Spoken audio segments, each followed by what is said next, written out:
महाराज।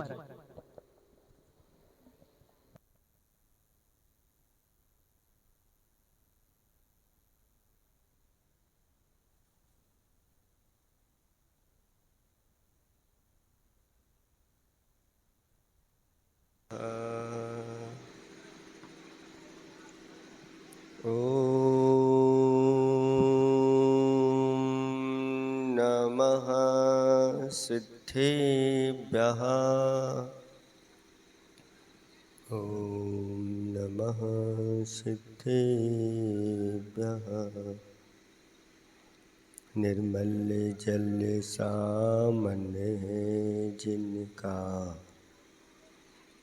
चंदन से है दिव्य वचन। अक्षत सम अक्षत है श्रद्धा, सुमनो सा सुंदर है तन। नैवेद्य चरित्र जान है दीपक, वसु विधि करते धूप दहन। ध्यान सुफल है अर्घ्य समाधि, मुनिवर तुमको नित्य नमन। अनर्घ्य पद को पाने गुरुवर, मेरा अर्घ्य समर्पित है। एक जीवन क्या सौ सौ जीवन, गुरुवर तुम्हें समर्पित। ऋषिवर तुम्हें समर्पित। देवादिदेव एक खजराट चैतन्य चमत्कारी चिंतामणि पार्श्वनाथ भगवान की। देवादिदेव एक खजराट वर्तमान शासनक महावीर भगवान की। परम पूजक स्वाट आचार्य प्रवर गुरुवर श्री विद्यासागर जी महामुराज की। परम पूज 108 नवाचार्य श्री समय सागर जी महामुराज की। 3 कम 9 करोड़ मुनिराजों की। परम उपकारी परम पूज मुनिवर श्री 108 विमल सागर जी महाराज की। समस्त मुनि संघ की नमोस्तु महाराज।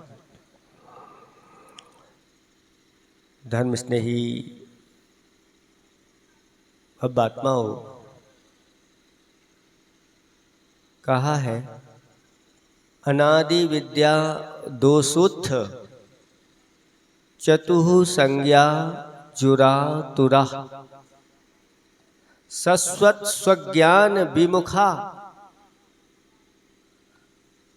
सागराहा विषयोन्मुखा। अनादिकाल से अज्ञान के संस्कार इस जीव पर पड़े हुए हैं।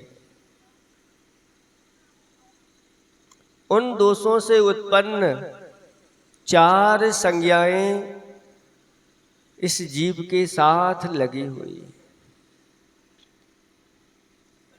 जिसके कारण से इन 4 संज्ञाओं की पूर्ति में व्यक्ति अपने स्वरूप को भूला हुआ है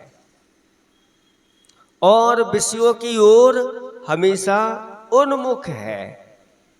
सागराहा विषयोन्मुखा। सागरा माने श्रावक, विषयों की ओर मुख किए रहता है,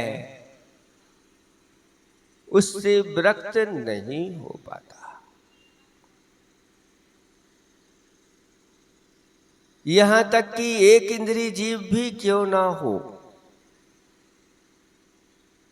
एक वृक्ष है, उसके पास भी 4 संज्ञाएं हैं।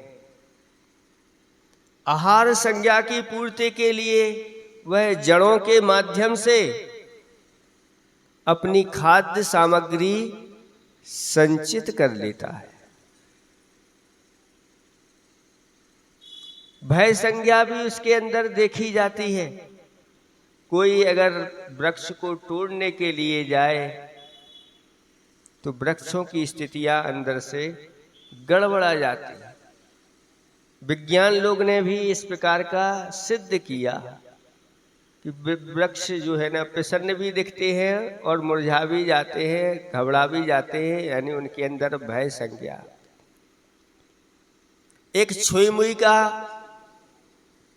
छोटा सा पौधा होता है, उसको अगर हाथ लगा दो तो वह अपनी पंखुड़ियों को सिकोड़ लेता है, मतलब वह भयभीत हो जाता है। आपने देखा होगा कोई कीड़ा है और उसको हाथ लगा दो तो बस शांत हो जाता है, वहीं आगे अपनी क्रियाएं नहीं करता, जिससे उसकी सुरक्षा हो जाती है। अगर आगे बढ़ेगा तो फिर दूसरा को पकड़ने का प्रयास करेगा। तो ये संज्ञाएं वृक्ष के अंदर भी देखी जाती है। परिग्रह संज्ञा, मैथुन संज्ञा भी वृक्षों के अंदर देखी जाती है। धौ नाम का एक वृक्ष है जिसकी जड़ें अगर कहीं धन हो तो उस धन की ओर ही उसकी जड़ें पहुंच जाती हैं और चारों ओर से उस धन को जकड़ करके रख लेते हैं। परिग्रह किसे कहते हैं? परि आसमंतात गृह्णाति इति परिग्रह। जो व्यक्ति के लिए चारों ओर से जकड़ करके रखता है ऐसा परिग्रह। तो परिग्रह जकड़ करके रखता है कि व्यक्ति ही उसको जकड़ के रखता है? परिग्रह ने उस जड़ों को जकड़ लिया है कि उन जड़ों ने परिग्रह को जकड़ लिया है। ऐसी ये परिग्रह संज्ञा, ये चार संज्ञाएं व्यक्ति के अंदर जब तीव्र होती हैं तो व्यक्ति सब कुछ भूल जाता है। इसलिए हमारे आचार्य भगवंतों ने कहा कि हे भव्यात्मन, अपनी इस आहार संज्ञा को आप क्या करो? जीतो। उत्तम भोग भूमि के जो जीव होते हैं, अथवा ऊपर के देव लिख लें, 33 सागर की जिनकी आयु है, कल तत्वार सूत्र का स्वाध्याय चल रहा था, 33 सागर की आयु वाले जो देव होते हैं उनको 33,000 वर्ष के बाद उनकी आहार संज्ञा प्रबल हो जाती, उदीर्णा हो जाती है। और एक बार उनके कंठ से अमृत झर गया, कितने वर्षों के लिए फ्री? 33,000 वर्ष तक फ्री। अब कुछ खाना नहीं, कुछ पीना नहीं। और जो नीचे घटते घटते जिनकी 1 सागर की आयु होती है, वो 1000 वर्ष बाद उनको भूख लगती है। फिर पल्ल के जो होते हैं उनके लिए 5, ऐसा कहा कि 5 दिन के बाद उनको भूख। और भी जो कम आयु वाले होते हैं इनके लिए कहा 2-2 दिन के अंतराल में भी इनको, और कम आयु वाले तो बार बार भी इस प्रकार से हो सकता है। ऐसे ही भोग भूमि के जीव 3 दिन के अंतराल से भोजन करते थे, उत्तम भोग भूमि के। मध्यम भोग भूमि के जीव 2 दिन के अंतराल से भोजन करते थे। जघन्य भोग भूमि के जीव 1 दिन के अंतराल से भोजन करते थे। लेकिन चतुर्थ काल में प्रतिदिन 1 बार भोजन चाहिए ही चाहिए था। लेकिन जैसे ही ये पंचम काल प्रारंभ हुआ, और कितनी बार चाहिए तो कहते हैं अब कोई गिनती नहीं, बार बार खाने वाले होंगे। कैसे बार बार खाने वाले? जैसे पशु होते हैं वो बार बार, फिर भी उनकी एक मर्यादा है। पशुओं की फिर भी है कि नहीं मर्यादा? बोलो। एक बार खा लिया तो अब शाम तक जो खाया है उसकी जुगाली करते रहते हैं, या जो शाम को खाया है तो रात में उसको पचाते रहते हैं। लेकिन मनुष्यों का ऐसा कोई नहीं। पक्षी भी आप लोगों ने देखे होंगे, जैसे ही शाम होती है और पक्षी शांत बैठ जाते हैं, खाना पीना बंद कर देते हैं। ये सब संज्ञाएं व्यक्ति की प्रकट होती रहती है। इसलिए आचार्य भगवंतों ने कहा इन संज्ञाओं पर विजय प्राप्त करने के लिए पुरुषार्थ करो। सबसे पहली आहार संज्ञा है तो आहार के साथ अपना विवेक जागृत होना चाहिए। विवेक किसे कहते हैं? विवेक किसे कहते हैं? बुद्धि तो सबके पास होती है, ज्ञान भी सबके पास होता है, लेकिन विवेक बिरलों के पास होता है। विवेक का अर्थ होता है क्या, कब, कहां, कैसे, कितना, क्यों खाएं। क्या जानते हो? विवेकी व्यक्ति जानता है। अब अगर मान लो भोजन, भूख लगी हुई है उसके लिए और सामने सामग्री रखी हुई है, तो विवेक लगाता है कि ये भक्ष्य है कि अभक्ष्य है। जैसे किसी को भूख लगी है और अच्छे अच्छे पकवान रखे हैं और किसी ने कह दिया भक्ष्य रखे हैं, पकवान सारे भक्ष्य हैं, खाने योग्य हैं, अभक्ष्य की बात नहीं, लेकिन उसमें जहर मिला हुआ है। आप भूखे हैं, 2 दिन हो गए हैं, 3 दिन हो गए हैं और ये जहर मिला हुआ भोजन रखा है, क्या आप खाएंगे? क्यों? भूख मिटाना है ना, इससे भूख मिट जाएगी। क्यों नहीं खा रहे? पूरा मिट जाए, पूरे ही मिट जाएंगे। देखो इतना आपके पास विवेक आ गया ना, यही कहलाता है विवेक। ऐसे ही हमारे आचार्य भगवंतों ने कहा कि भूख लगी है और अगर आपने अभक्ष्य भक्षण कर लिया, पूरे नहीं सब कुछ मिट जाएगा। आप तो जीवित हैं, लेकिन पाप का बंध ऐसा हो जाएगा कि फिर उसको दुर्गति में जाकर के बार बार मरना पड़ेगा। इसलिए हमारे आचार्य भगवंतों ने कहा कि अगर आप भूखे मर गए और अभक्ष्य भक्षण नहीं किया, आज समय में आपने भक्षण नहीं किया, मर जाना श्रेष्ठ है, लेकिन अभक्ष्य खा करके, असमय में खा करके नरकों में जाना श्रेष्ठ नहीं।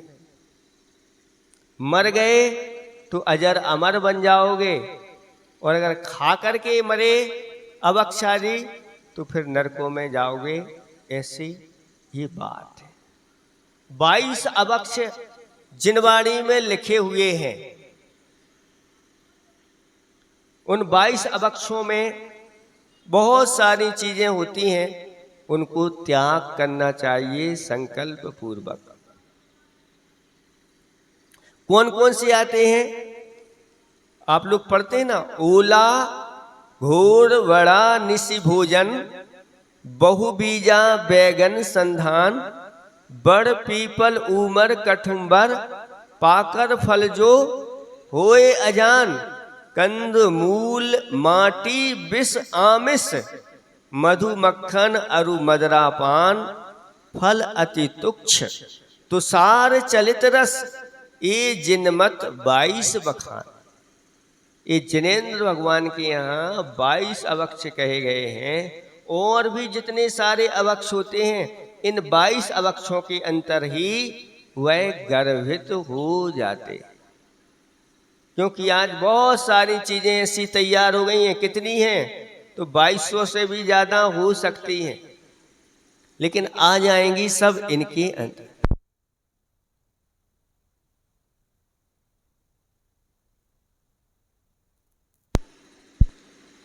ओम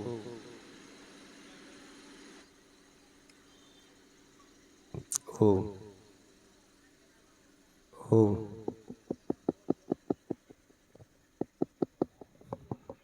ओम। जैसे सबसे पहले क्या बताया? ओला। ओला जानते हैं आप लोग? ओला वृष्टि हो जाती है, ओले गिर रहे हैं, ये अभक्ष्य क्यों है?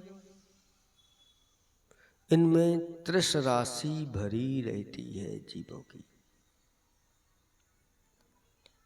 जल को जमा दिया, बर्फ आ गया, तृष राशि भरी हुई है उसमें। जब जल की एक बूंद में इतनी है तो ये तो जमी हुई है, तरल नहीं है, इसमें कितने हैं। इसलिए ये ओला अवक्ष है, इसको भक्षण नहीं करना। आप लोग पहुंच जाते हैं, बर्फ वाला है और उसमें बर्फ में आपको तैयार करके दे देता है, तृष राशि उसमें भरी रहती। इसलिए विवेकी व्यक्ति ऐसी चीजों को ग्रहण नहीं करता। घोर बड़ा जानते हैं? घोर के और बड़ा बना दिया जाता है, तो घोर बड़ा है। आपने जैसे कोई चीज घोरी और वो बड़ी बनाते ना, बड़ी है ना, वो बड़ी बनती है, एक वो है। और वो अगर वासी हो गई तो उसमें तृष जीवों की उत्पत्ति हो जाती। एक होता है दही और एक होता है बड़ा। दही तो सब जानते हैं, दही अगर मर्यादा का है तो भक्ष्य है, और बड़ा भी मर्यादा का बना हुआ है तो वो भी भक्ष्य है? दही भी भक्ष्य है मर्यादा का, और मर्यादा का बड़ा हुआ बड़ा है। ऐसे नहीं बनता बड़ा, उसका नाम बड़ा है। एक बार ऐसी कहीं सुनने आई थी कि ऐसा कोई दृष्टांत दिया गया कि मिठाइयाँ बहुत सारी रखी हुई थी और वहीं पर बड़ा भी रखे हुए थे। तो मिठाइयाँ कहने लगी, भाई हम लोग इतने मधुर हैं और बस इस कीमती भी है, लेकिन हम लोगों से कोई बड़ा नहीं कहता, और आपसे सब बड़े बड़े कहते, भैया हमें बड़े हैं, ये बड़े खिलाओ।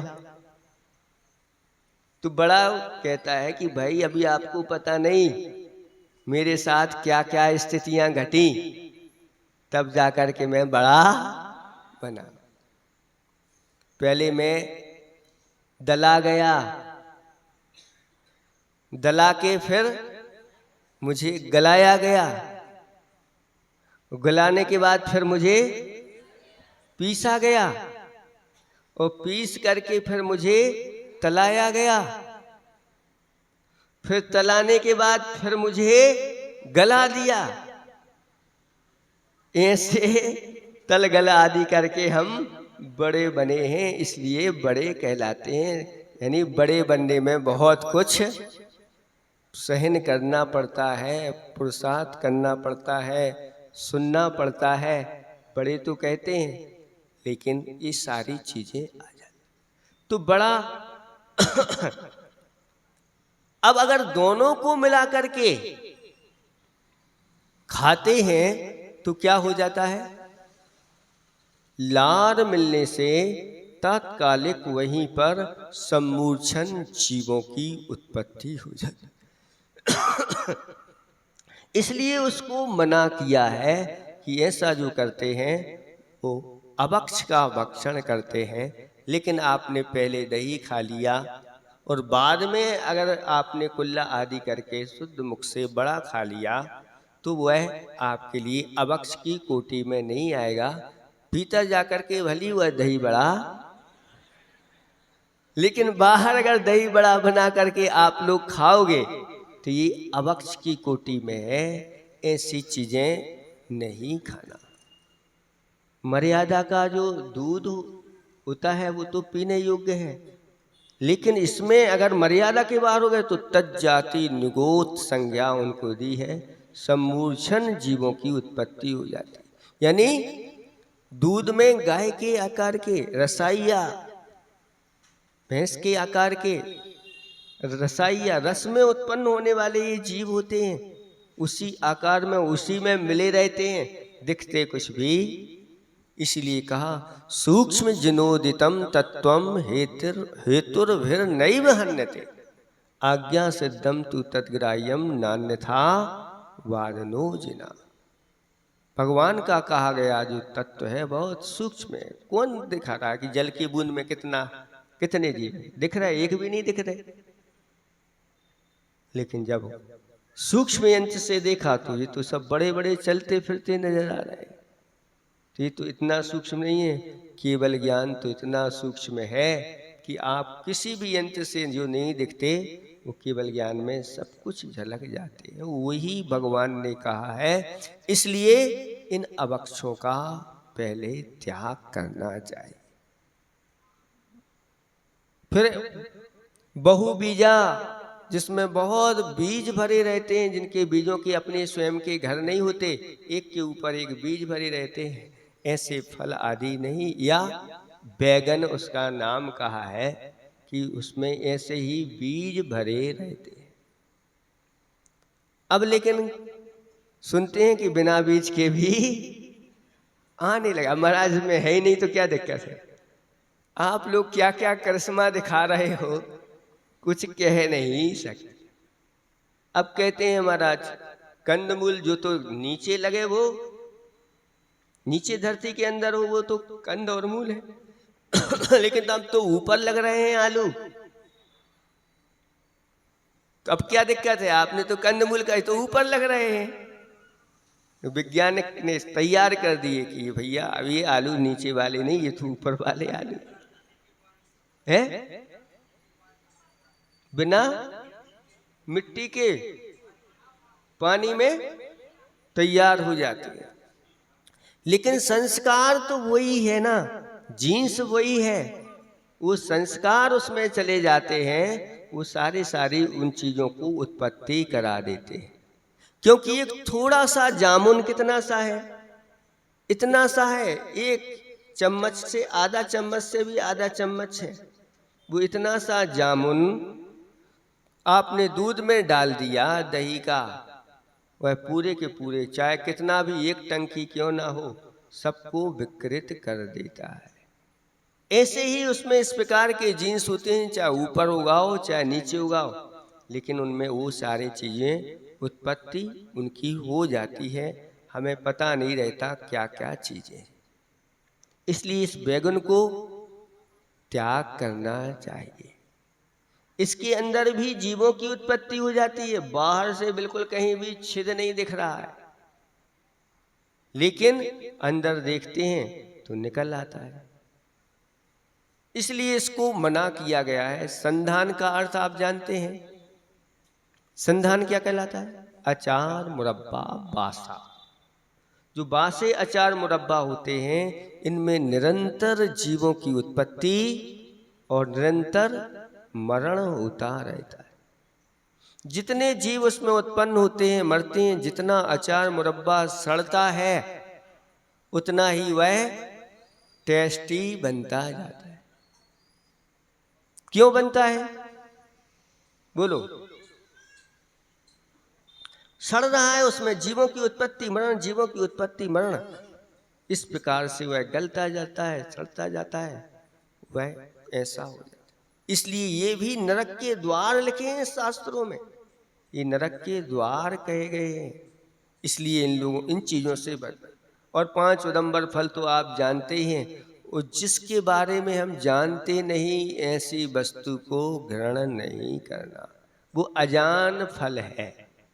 अजान फल का अर्थ पेड़ में ही लगता है, वो अजान फल नहीं। जो वस्तु आप खा रहे हैं जिसके बारे में हमें जानकारी नहीं, इसमें क्या डला क्या डल करके बनी, वो सब अजान फल कहलाते हैं। ऐसे अजान फल का सेवन भी नहीं करना चाहिए। कंद मूल माटी विष आमिष, मिट्टी भी नहीं खाना, विष भी नहीं खाना, आमिष आने मांस आदि का सेवन नहीं करना। मधु तो जानते ही हैं, और माखन भी लिखा हुआ है, जिससे क्या बोलते हैं इंग्लिश में? बटर। बटर मक्खन के लिए क्या बोलते हैं? वटर। मटर तो नहीं बोलते, वटर। ये मक्खन है। इसके लिए भी कहा कि जैसे ही उस शुद्ध दही जो जमाया था उसका मंथन किया और उसमें से जो नवनीत निकला वो मक्खन कहलाता है। और उस मक्खन को ज्यादा से ज्यादा 48 मिनट इसके अंदर उसका सेवन कर लिया जाए, या इसको अग्नि पर रख दिया जाए। इसके बाद इसमें सम्मूर्छन जीवों की उत्पत्ति हो जाती है। इसलिए ये अभक्ष की कोटि में इसको रखा गया है। और फल अति तुच्छ, बहुत छोटे छोटे फल ये अभक्ष की कोटि में आते हैं। अति तुच्छ कौन से हो गए? बेर कनौदा जो छोटे छोटे आते हैं वे तुच्छ फलों के अंतर्गत आ जाते हैं। ऐसे फल नहीं खा। और तुषार, तुषार का अर्थ जिनमें फफूंद आदि लग गई है, ऐसी वस्तुएं नहीं खाना। अच्छा, इसी कहते हैं ये डबल रोटी क्या है? ये सब मैदा सड़ जाती है और उसमें ईस्ट आदि डाल करके और उसको सड़ाया जाता है। फिर सड़ने के बाद जब उसमें ऐसी खट्टापन आ जाए कुछ, तो फिर उसको अग्नि पर ऐसे करके मशीनों में रख दिया जाता है और डबल रोटी, जिसको खाने से आप सिंगल नहीं रहते, कैसे हो जाते हैं? डबल हो जाती, वैसे ही फूलने लग जाते। और पाप तो डबल की चौगुना, 8 गुना, ये तो कितने गुना उसका संचय होता है। इसलिए ये स्वास्थ्य वर्धक नहीं, ये दोनों प्रकार के स्वास्थ्य को खराब करने वाली वस्तुएं हैं। इसलिए जो जिसमें तुषार लग गया है या जो वस्तुओं में दाग लग गया है, थोड़ी सड़ गई है, जैसे आप फल लाए और फल में थोड़ा सा कहीं दाग लगा था, बस उसने सस्ते दे दिए, आम थोड़ा सा दाग हो गया था, लेकिन जहां दाग हुआ है वहां पर त्रिस जीवों की उत्पत्ति हो गई।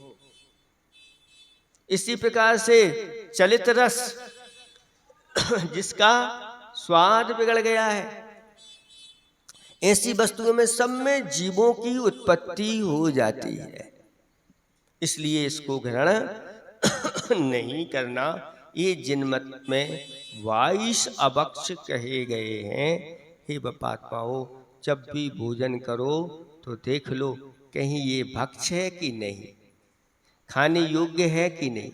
अगर खाने योग्य है तो आप इसको खाइए, नहीं तो इसको छोड़ दो। भूखे रह जाना फिर भी ठीक है, लेकिन ऐसी अभक्ष वस्तु का सेवन नहीं करें।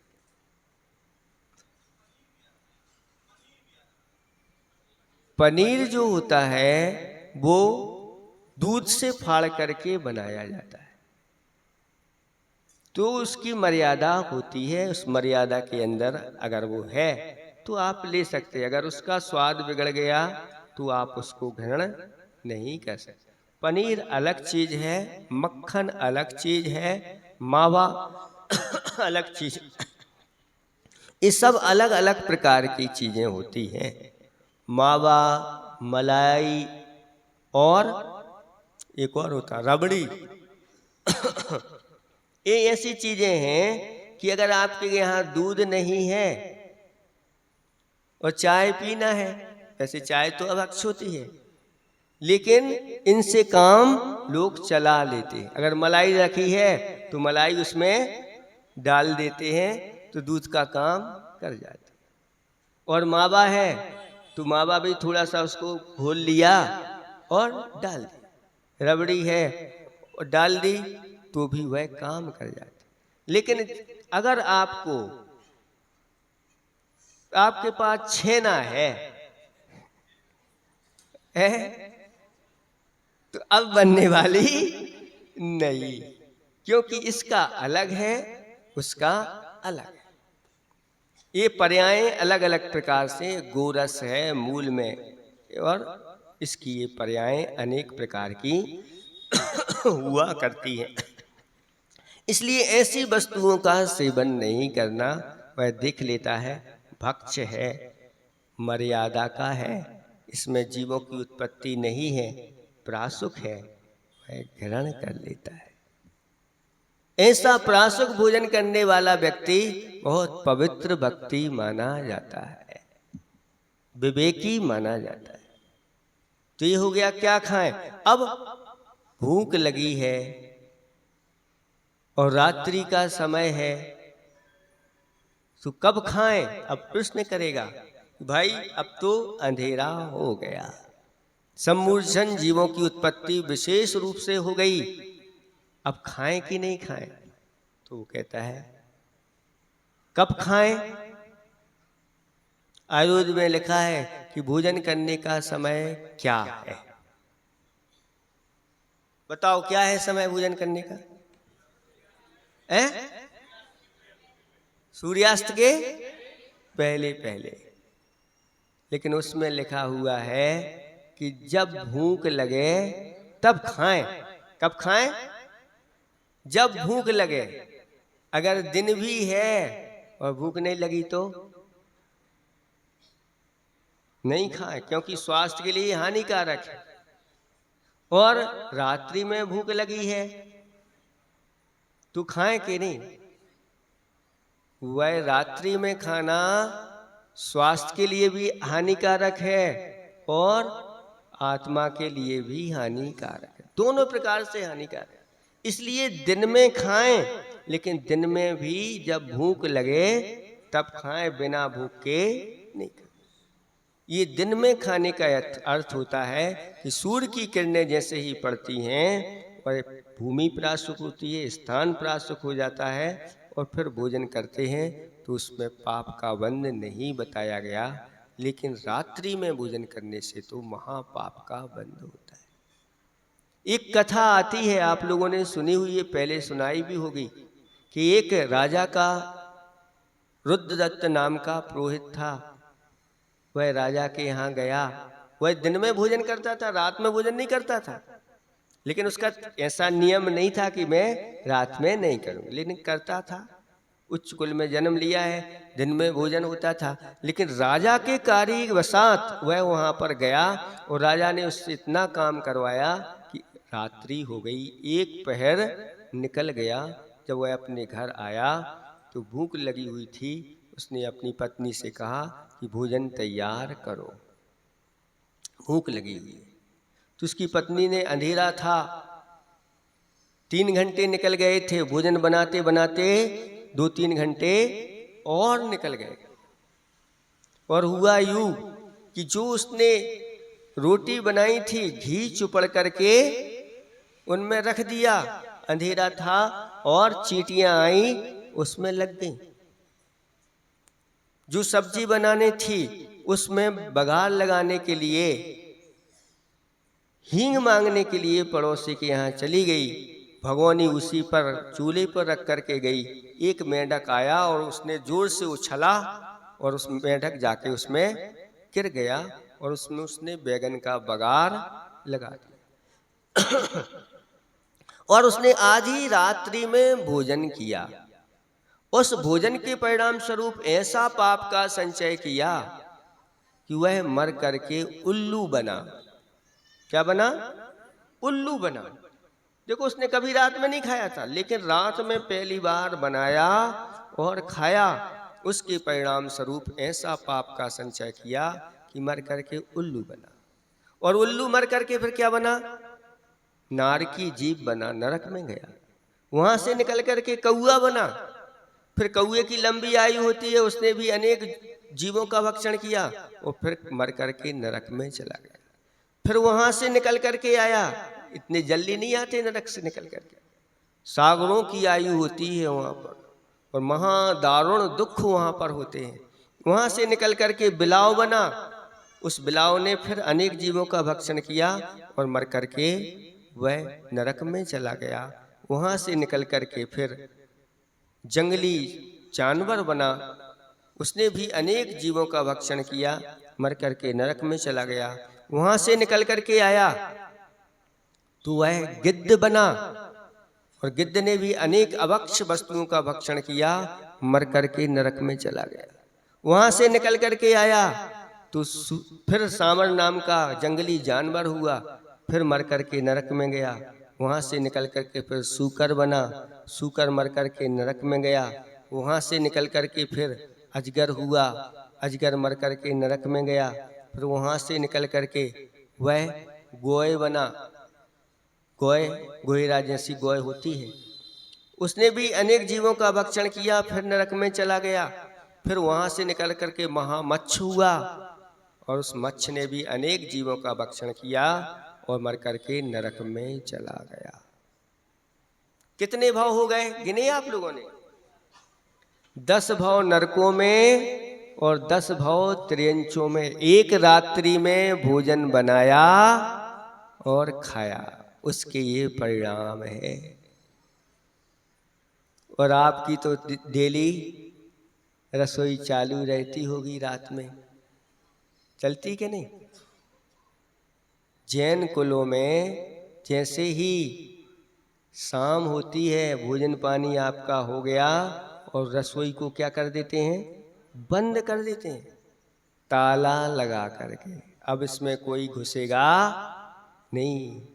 अगर घुस गया तो समझ लो ये दशा होगी उसकी। ये नियम है। जैसे यहाँ पर मंदिर है, इतने बजे से इतने बजे तक खुलेगा, फिर बंद हो जाएगा, ऐसे ही रसोई का भी नियम होता है। अब इसमें कोई लाइट भी नहीं जलाएगा, इसके अंदर कोई जाएगा नहीं और हो जाता। ये नियम होते हैं उच्च कुलों के अंतर्गत। लेकिन धीरे धीरे आदत ऐसी पड़ गई कि उसके बिना रह नहीं पाता।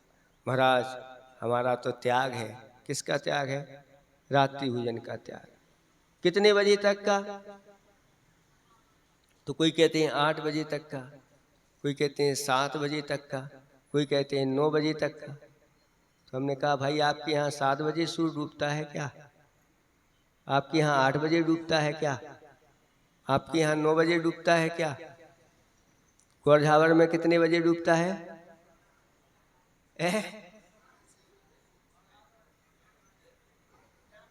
सब अपने अपने हिसाब से बता रहे हैं। जो जितने बजे खाता है उतने हिसाब से, कोई 6 बजे कह रहा है, कोई 6:30 बजे, कोई कह रहा है 7 बजे। लेकिन अलग अलग समय होते हैं। इन अलग अलग समयों में अलग अलग प्रकार से हमें तो अंधेरा नहीं होना चाहिए, दिन में खाना चाहिए। जब आप एक व्यक्ति ने अपने लिए बनाया और खाया, ऐसा पाप का संचय किया कि 10 भाव नरकों में, 10 भाव त्रियंचों में। और फिर जो यहाँ पर महाभोज देते हैं, रात्रि में सैकड़ों हजारों लोग खा जाते हैं, उनकी दशा क्या होगी?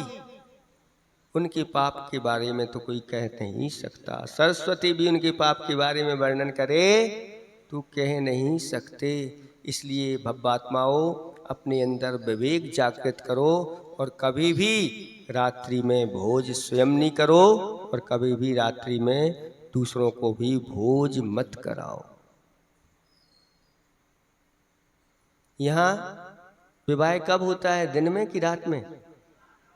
रात में ही होता है। अभी चल रहा है आप लोगों के। और भोजन भी है? भोजन कब से चालू होता है? सुबह 10 बजे से शाम को हो जाता। शाम को तो चालू नहीं होता है? सुनो सुनो, ये कह रहे हैं, इधर से आवाज आ रही है, अन्न का तो ये त्याग कर देते हैं, लेकिन अन्य वस्तु सब चलती रहती हैं। ये गणंत का तो त्याग कर देते हैं, लेकिन मन गणंत कितनी चीजें खाते हैं। मनगणंत जानते हैं, बहुत सारी चीजें तैयार कर दो, ये सब उसी के अंतर्गत आता है। यहाँ तक कि शास्त्रों में जल भी भोजन के अंतर्गत आ जाता है। 4 प्रकार का आहार होता है, खाद्य, स्वाद, लेह और पेय। तो जल पेय में आता है कि नहीं? बस यही तो है। इसीलिए उस स्यार ने 4 प्रकार के अन्न जल का त्याग किया। किसने? स्यार ने। और उसने देखा ऊपर उजेला है, बावड़ी में अंधकार है, फिर भी उसने पानी नहीं पिया। ये है सही नियम का पालन। ऐसी दृढ़ता से पालन करो तो सही नियम। और अगर एक बार अगर ये दृढ़ता के साथ पालन कर लिया तो कहा है बहुत ही जल्दी आप अजर अमर बन जाओगे, देर नहीं लगेगी।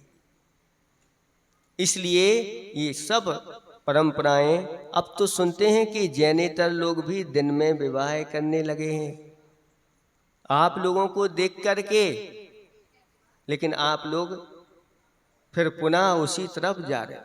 शास्त्रों में कहीं रात्रि में विवाह लिखा है नहीं, ये सारी पूजा पाठ है दिन में भगवान की साक्षी पूर्वक, सिद्धों की साक्षी पूर्वक, आदि आदि इनको सब के लिए कहा गया है। लेकिन ये सब आप भूल चुके हैं और इस प्रकार की भूल कर रहे हो जिसके माध्यम से महान पाप का संचय होता है। इसलिए दिन में शादी, दिन में भोज, जय अहिंसा घोष, बस ये नारा होना चाहिए। दिन में शादी, दिन में भोज, जय अहिंसा घोष। अहिंसा का घोष तभी होगा जब हम ये विवेक पूर्वक कार्य करेंगे। नहीं तो बहुत सारी विकृतियां आ जाती हैं रात्रि में, आप सब लोग जानते हैं, देखते हैं, अनुभव भी आप लोगों ने किए हुए हैं। इसलिए ऐसे भोज में आपको शामिल नहीं होना। तो कब खाना?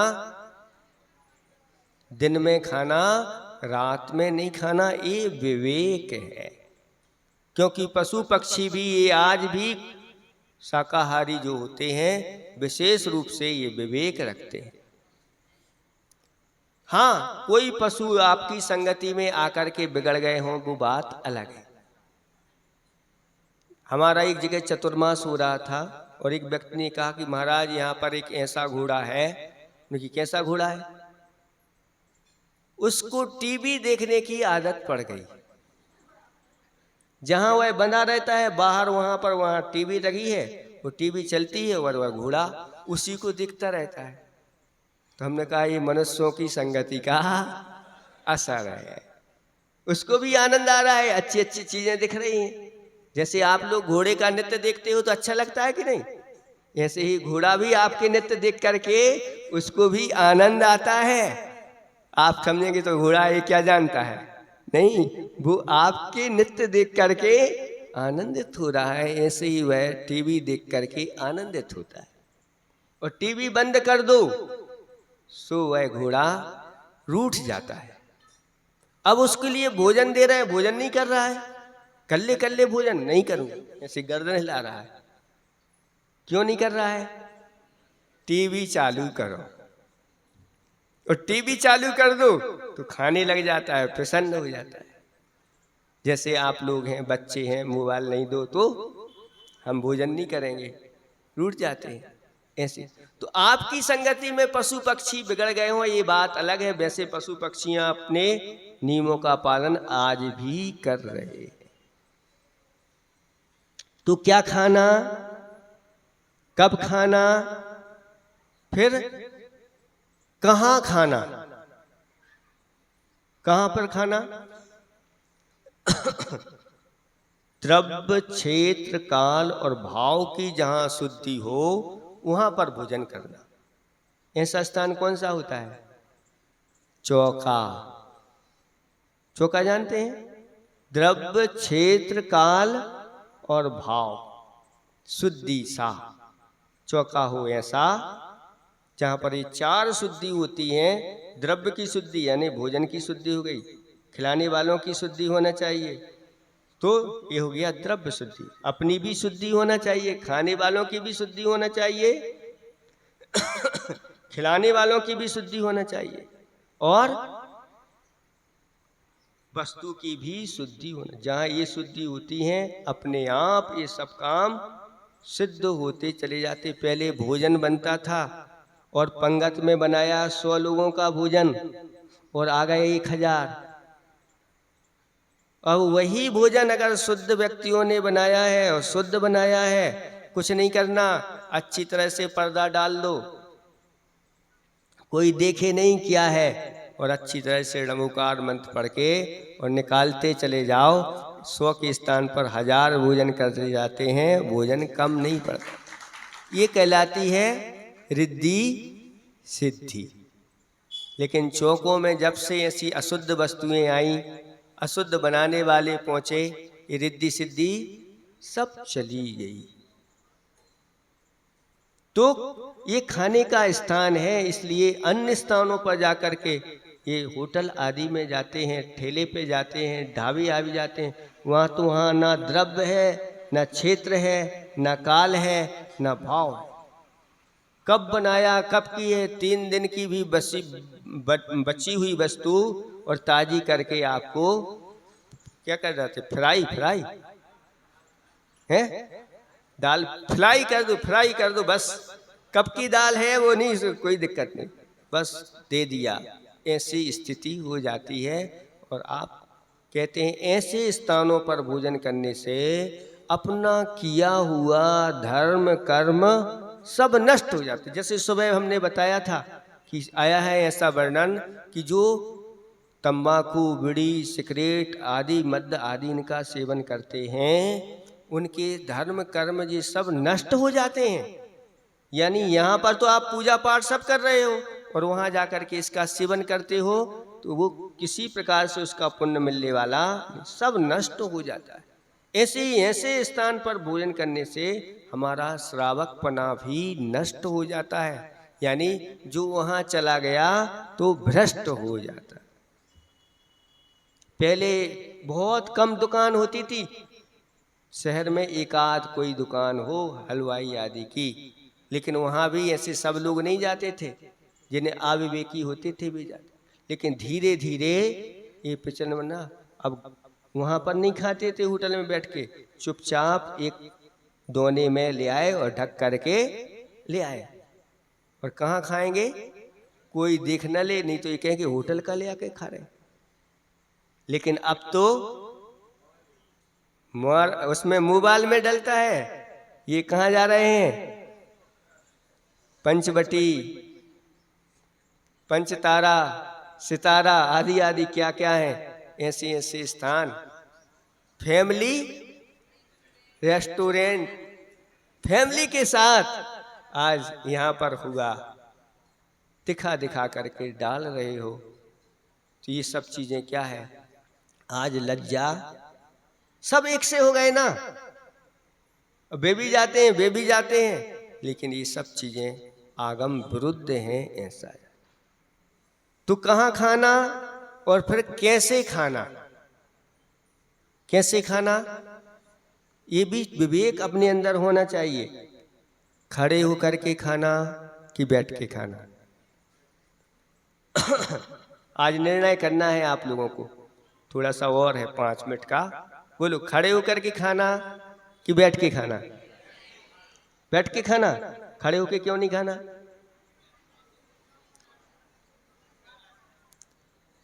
मुनिराज खाते हैं, तो आप लोग मुनिराज नहीं है क्या? तो खड़े होके हमने तो देखा कि बहुत सारे लोग खड़े होकर खाते हैं। कहीं भी जाओ देखो, हमने ऐसा देखा है कि इनको अतिथि के रूप में बुलाया। धार्मिक अनुष्ठान हुआ और ये सब क्या है, इस धार्मिक अनुष्ठान में अतिथि के रूप में आए। और जैसे ही धार्मिक अनुष्ठान छूटा और हमने देखा कि ये सारे के सारे लोग हाथ में प्लेट लिए हुए और लाइन लगा कर खड़े हैं, तो हमने कहा ये क्या हो गया भाई, इन्हें तो अतिथि के रूप में बुलाया था और तुमने प्लेट पकड़ा करके भिखारी बना दिया। इतने सारे भिखारी कहाँ से आ गए हैं? हाथ में जो प्लेट लिए है और मांग रहा है देव भाई तंदूरी पूरी आदि आदि मांग रहा है, ये तो भिखारी।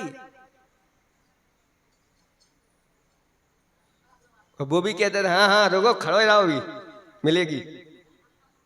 फिर भी ये सब चीजें क्या है, जहाँ सम्मान नहीं है वहाँ पर ये सब चीजें शोभा को प्राप्त नहीं।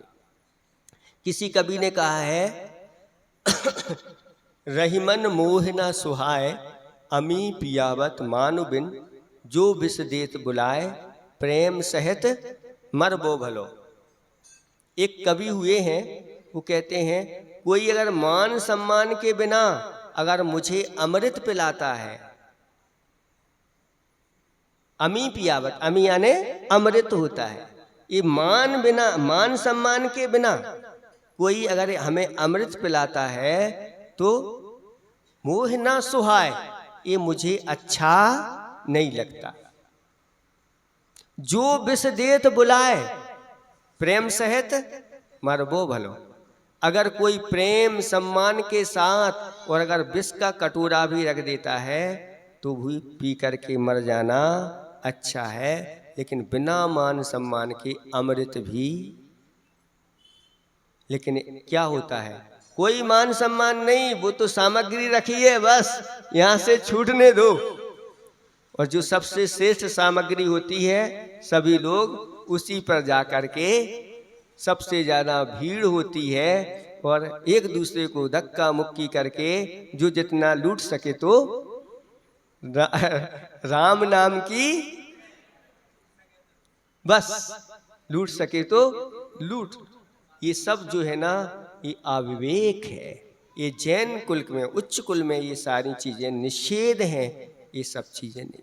पहले बहुत सम्मान के साथ बुलाते थे और बिठाते थे, सम्मान के साथ आपको परोसा जाता था, परोसने के बाद भी सबको परोसा गया। लेकिन अभी कोई चालू नहीं कर रहा है। क्यों? क्योंकि अभी जिनके यहाँ भोजन करने गए हैं उन्होंने हाथ जोड़ करके ये नहीं कहा कि आप चालू करिए। और जब हाथ जोड़ करके चालू करो आप अब सब, और अपने हाथ से एक को खिला देते थे और फिर खाते थे।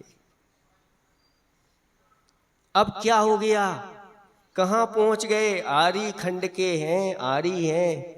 किस ओर आप लोग जा रहे, किसकी संगति में आप आ गए? बोलो, खड़े होकर के खाना कि बैठ के खाना? खड़े होकर के क्यों नहीं खाना? क्योंकि खड़े होकर खाने के लिए किनको अनुमति दी है? मुनि राजों के लिए दी है। किसको दी है? मुनि राजों को, आदिकाओं को भी नहीं, ये लक छुल्लक कपड़े वालों को नहीं, मुनि राजों को दी।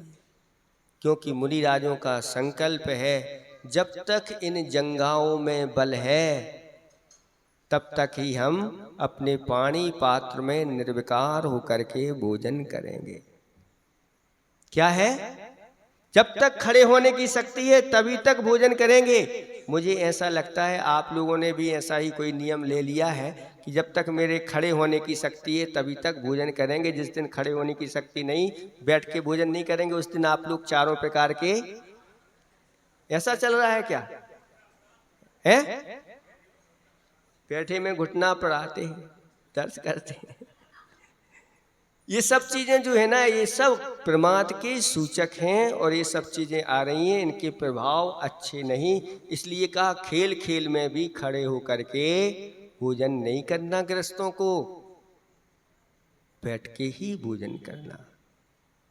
अगर आप लोगों का ऐसा संकल्प हो कि हाँ जब तक खड़े, पर बैठ के नहीं करना, फिर आप लेट के नहीं करना। लेकिन आप तो बैठ के भी चलता है और बैठ नहीं पाए तो लेट के भी चलता है, और लेटने के बाद अगर अंदर नहीं जा रहा मुख से तो बाईपास करके नली डल जाती है, जाने दो, रोको मत, ये स्थिति हो जाती है। इसलिए नहीं, अच्छी तरह से बैठ करके करना है। दूसरे वो होते हैं जो अविवेकी पशु होते हैं, वो खड़े होकर के खाते हैं। चार पैर वाले आप लोगों के कितने हैं? इसलिए बैठ करके, श्रावकों के लिए बैठ करके। अगर मुनिराज बैठ करके भोजन करने लगे तो आप आहार करवाओगे कि नहीं? है? सोच लो अच्छी तरह से। आज हम चौके में बैठ करके ले रहे हैं, कितने लोग तैयार हैं? महाराज लेके तो देखो, अभी व्हाट्सएप में डलवा देंगे और महाराज आप जोर हमर से बिहार करो। हम अगर एक दिन ऐसा कर लें तो ऐसा, और आप लोग खड़े खड़े कितने दिन से खा रहे हो? अब महाराज भी खा रहे हो, हम खा रहे हैं, अब चोर चोर कोई का किसी की कहने की, अब कौन किसकी कहे? अगर हम कहते हैं तो कल दिन हम भी पकड़े जाएंगे, इसलिए कोई किसी की कहता नहीं। इसलिए नहीं, आपको अपने स्वाभिमान को जगाना है, आपको अपना विवेक जागृत करना है। और मिलेगी तो मान सम्मान की मिलेगी तो खाएंगे, नहीं तो भूखे ही रह जाएंगे। ऐसी होना चाहिए। ये जैन कुल की, उच्च कुल की ये परंपराएं हैं। लेकिन इन सबको तोड़ करके हम आगे और अच्छी तरह से बैठ करके प्रसन्न मुख हो करके, और कैसे खाना, देख करके खाना कि हम क्या खा रहे हैं, उसमें कहीं बाल तो नहीं आ गया, कहीं उसमें हमारे जूं तो नहीं गिन गए। अपने ही जूं है ना, उसमें गिर जाते हैं। और उस शास्त्रों में लिखा है कि अगर भोजन में जूं चला गया तो मृगी आ जाती है, मृगी रोग हो जाता है। आपके बालों में से कब गिर गया?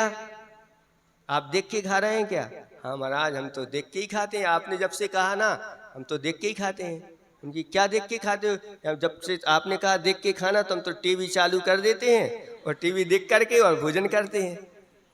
हम तो मोबाइल चालू कर देते हैं और वो भी चलता रहता है और हम खाते रहते, देख करके ही खाते हैं।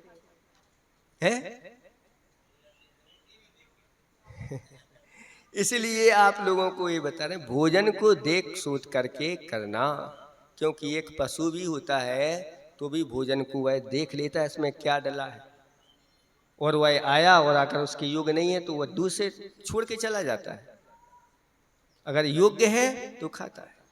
हाथी को अगर आपने कोई झाड़ू, वो पत्तियां वगैरह का कोई डाल दे दी तो पहले वह झड़ाएगा ऐसे करके, इसमें कुछ है तो नहीं, तो झड़ाने के बाद फिर देखेगा और फिर अपने अंदर लेगा। इतना विवेक उनके पास भी है। आप अपने विवेक को जागृत रखो। तो कब खाना, क्या खाना, कहाँ खाना, कैसे खाना, कितना खाना, ये और बता दो। ये भी विवेक है।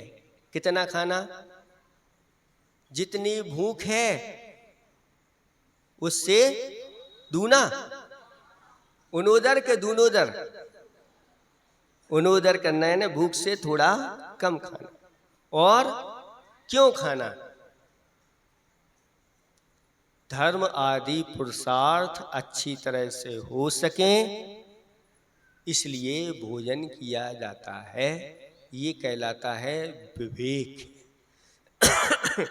ऐसा विवेक अगर अपने जीवन में, ये सिर्फ भोजन के बारे में बताया, ऐसा सभी के बारे में, कैसे सोएं, कैसे चलें, कैसे बैठें, कैसे बोलें, आदि आदि जितनी भी आप क्रियाएं करते हैं, उनमें सब में ये क्या, कब, कहाँ, क्यों, कैसे, कितना, आदि आदि ये प्रश्न चिन्ह लगा करके अगर आप अपने उस प्रश्न पत्र को हल करते हैं तो समझ लेना आप विवेकी हैं।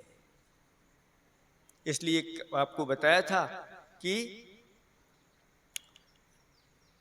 मोक्ष न आतम ज्ञान बिन, क्रिया ज्ञान बिन नाही, नहीं विवेक नहीं ज्ञान, विवेक बिना गुण विवेक के माही, नहीं विवेक जिनमत बिना, जिनमत जिन बिन माही, मोक्ष मूल निर्मल महा, जिनवर त्रुवन माही। यानी यहाँ पर ये कहा गया है कि मोक्ष की प्राप्ति आत्मा के ज्ञान से साथ होती है, लेकिन जो क्रियाएं होती हैं वह ज्ञान के बिना क्रियाएं सार्थक नहीं होती। लेकिन ज्ञान भी विवेक के बिना सार्थक नहीं होता। और विवेक जहाँ रहता है गुण वहीं ठहरते हैं, नहीं तो चले। और यह विवेक कहाँ मिलेगा? तो कहते हैं जिन मत में ही यह विवेक मिलेगा। जिन मत कहाँ मिलेगा? तो कहते हैं जिन भगवान के माध्यम से ही जिनमत, क्योंकि जिन के बिना जिनमत नहीं मिलता। इसलिए मोक्ष मूल निर्मल महा, जिनवर त्रुवन माय। मोक्ष का अगर कोई मूल है तो वह जिनेंद्र भगवान है। आत्मा से चालू किया और कहाँ ले गए? इसीलिए कहा कि जो जानती अर्हतम तब गुणत पज्जते ही सो जानती अपारम मोहो तस्य खलु जादि लयम। ऐसा कहा, जो अरहंत भगवान को जान लेता है अच्छी तरह से द्रव्य गुण और पर्यायों के माध्यम से, ऐसा व्यक्ति ही वह अपने आत्मा के स्वरूप को अच्छी तरह से जान लेता है। और जिसने जिनवर को नहीं जाना तो वह अपने आत्मा को भी वह जान नहीं पाता। इसलिए इनका संबंध है एक दूसरे से। जो आत्मा को जानता है वह जिनवर को भी जानता है, और जो जिनवर को जानता है वह आत्मा को भी जानता है, यानी सबको जानने वाला हो जाता है। इसलिए इसको मोक्ष का मूल कहा कि इन्हीं के माध्यम से वह अपने सम्यक दर्शन को पुष्ट करता चला जाता है और ये विवेक जागृत हो। तो आज आप सब लोगों को संकल्पित होना है। आज बहुत अच्छा दिन है। आज बहुत सारे लोगों ने वहाँ पर भगवान के सामने कुछ ऐसी अवश्य चीज़ों का त्याग कर दिया, अपने अंदर अष्टमूल गुण धारण कर लिए, बड़ों का नंबर आ गया। अब ये भी कह रही हमारे लिए ठीक है, आप लोगों के लिए भी ये विवेक जागृत करना है और सबके लिए इन अष्टमूल गुण को धारण करना है और सबको बैठ करके ही भोजन करना है।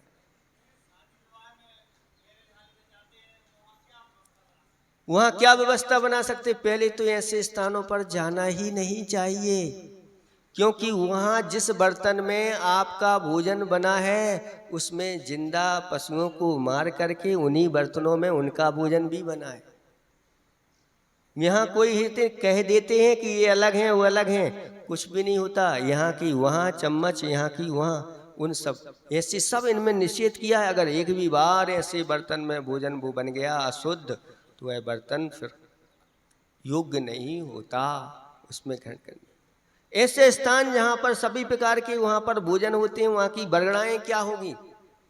ऐसे स्थानों पर नहीं। इसलिए अपनी ही व्यवस्था ये होनी चाहिए। आप तो पैसा दे तमाशा, पैसा फेंक, खड़े खड़े देखना है वह तमाशा आप सबको। हाँ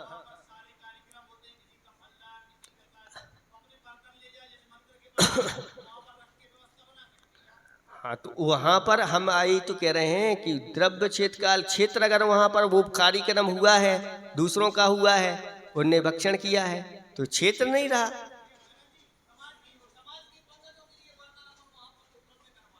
वो ठीक है आपका, लेकिन क्षेत्र वहाँ पर क्या, वहाँ गड़बड़ काम तो नहीं होता?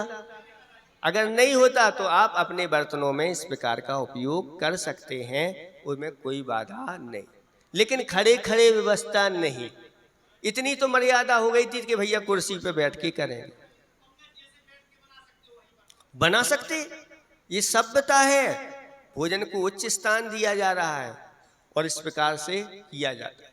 तो कम से कम अगर आप बैठ के व्यवस्था बनती है तो बहुत अच्छा, नहीं तो कुर्सी टेबल तक की व्यवस्था फिर भी ठीक है, लेकिन हाथ में प्लेट लेकर के और फिर खड़े खड़े और मिले माए ऐसे मांगने लग जाओ तो वो ठीक नहीं है।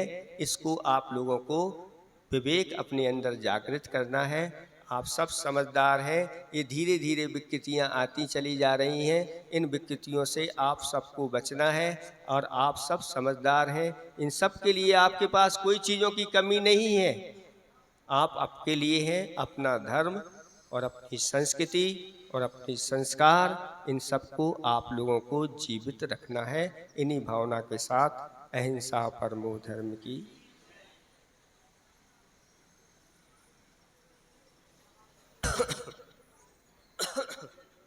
जिन वाणी के ज्ञानते हैं सुजय लोका लोक, सो वाणी मस्तक धरूं सदा।